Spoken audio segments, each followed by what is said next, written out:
I used to run the official Flat Earth and Globe discussion. When we were deleted by Facebook, we had allegedly 155,000 members.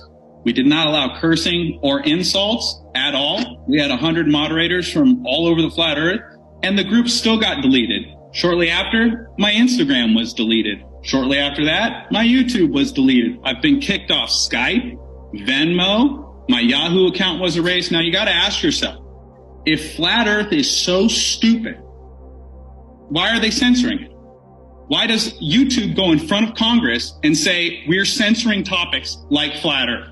So truth is incontrovertible. Malice may attack it, ignorance may deride it, but in the end, there it is. And you can lead a globe earther to flat water, but you cannot make them think critically about the shape of the earth. Fluid static state, when a large body of water is at rest, the surface is level and horizontal to its container, and the sky is a map and a clock. I'm surprised they would try and use celestial navigation to prove we're on a spinning ball in space with all the heavenly objects gravitating toward one another from an explosion of nothing. I mean, that's your religion, guys. And you're over here saying, the sky's a perfect map and a clock, and we use it to navigate the oceans. You use triangulation, which uses a triangle, which has straight, flat sides. And you're trying to tell us the Earth's a globe with triangulation using straight lines? Are you guys joking? Okay? You can't demonstrate water adhering to the outside of a spinning ball. You can't demonstrate a gravitational orbit at all using the scientific method. You can't demonstrate gas pressure next to a vacuum without a container. You guys really have nothing, to be honest. And the problem with celestial navigation on a ball in space orbiting the sun is that every 6 months, we're on the other side of the sun. We should see a completely different night sky, but year round, we see things like the Big Dipper, Orion's Belt, the Little Dipper, and contrary to the globe Earth claims, those are all fixed constellations. I mean, you guys think celestial navigation proved you're on a globe. When they came up with celestial navigation, they didn't even think the Earth was a globe. For example, the Mayans had built a pyramid, El Castillo, in the Yucatan Peninsula, and it was between the 9th and 12th century, and the structure can be used as a calendar and is noted for astronomical alignments. For 1,200 years, this pyramid's been lining up to the sky. Now, the pyramids in Egypt do that. Stonehenge, which was recently torn down, did that. I did the astroarchaeology myself and took the evidence myself. I went there, took a time lapse of Polaris through a hole that was drilled 40 years ago, and it's still there. Polaris means pole star.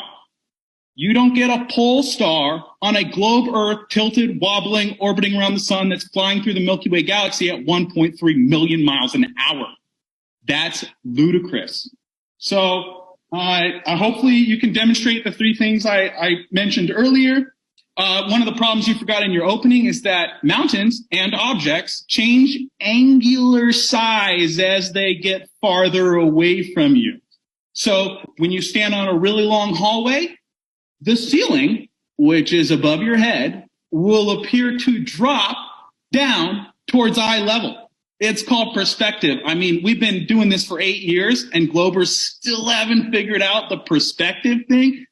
How pathetic. I know my teammate needed a little extra time, so I'm going to cut it short. I'm not even going to go into my slides, not even go into my presentation. We see way too far.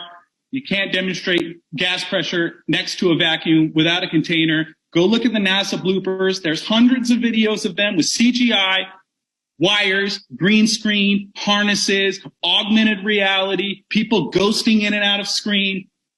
I mean, and you can test it yourself. This is the good news, ladies and gentlemen. It's 2023. We have high-power zoom cameras and telescopes that you don't have to point up at the sky. You could point them horizontally over large bodies of water. I've done this at Lake Michigan, Lake Pontchartrain, the Atlantic Sea, the Pacific Ocean, the Atlantic Ocean, pardon me, all over Utah. I went to South Korea and did long-distance observations and spoke at a conference there. The Earth is not a globe. I don't want the Earth to be flat either. I would actually prefer if it was a globe. It'd just be one less thing the government mind control organization would be lying about, to be honest. And NASA wouldn't be stealing $60 million a day of your money. So, if you could, go ahead, Brian, take it away. Good morning. Aloha from Florida. Just a few things about the sun real quick. Why is a sundial called a sundial? It's the same thing for an airplane. Why is an airplane called an airplane? Because it flies through the air over a plane. And a sundial is called a sundial because the sun is dialing. Right now, the sun is getting a little further north every day. It is dialing inward until it gets over the Tropic of Cancer, and then it will not go any further north. Our small local electric sun will then start dialing back out towards the south over the equator for the fall equinox, and it will continue to dial outwards towards the south until it is over the Tropic of Capricorn for the winter solstice around December 21st. And then it'll start dialing back in towards the equator for the spring equinox, and it'll continue to dial in till it gets back to about where it is now over the Tropic of Cancer next summer. And that small local electric sun dialing in and out is what creates our seasons. Much of what we are told by this matrix is the opposite of what we are told. We're told the sun is huge and far away. What if the sun is small and close, just like we observe it to be? All these people down here on the beach, not all of them, but most of them are putting on suntan lotion and wearing sunglasses. What if the suntan lotion is doing the opposite of what you're told it's doing? What if the sunglasses are not protecting your eyes, but actually hurting your eyes? What if the lotion is not keeping you from getting the C word, but is actually causing the C word? Just something to think about. This matrix inverts everything.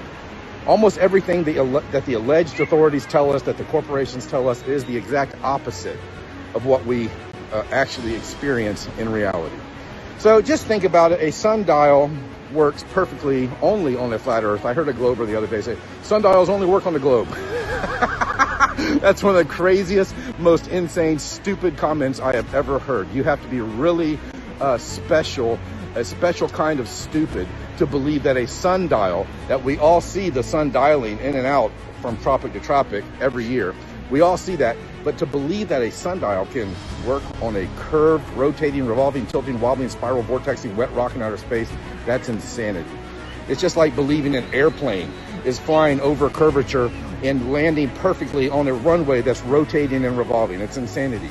An airplane flies through the air over a plane, and a sundial works because the sun is dialing from tropic to tropic.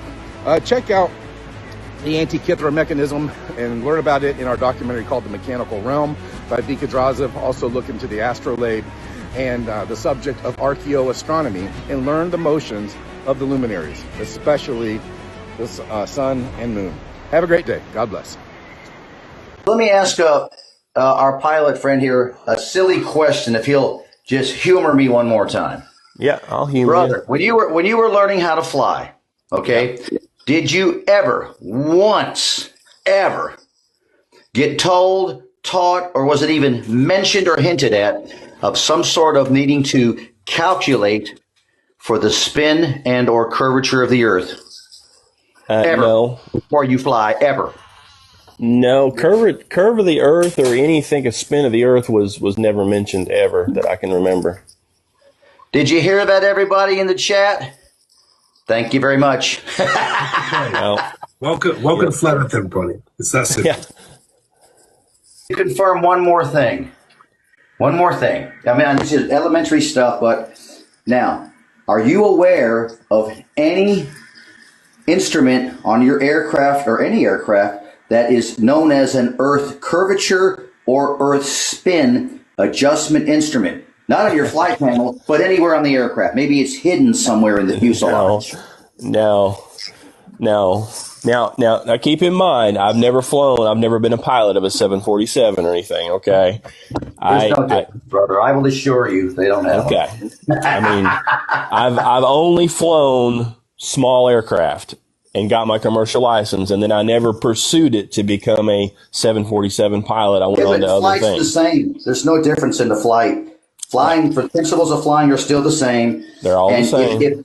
If a big aircraft would need one, then a little aircraft would need one. Yeah, if you learnt in a plane that flies the same as a bigger aircraft anyway, the smaller one would have to have that instrument. So, right.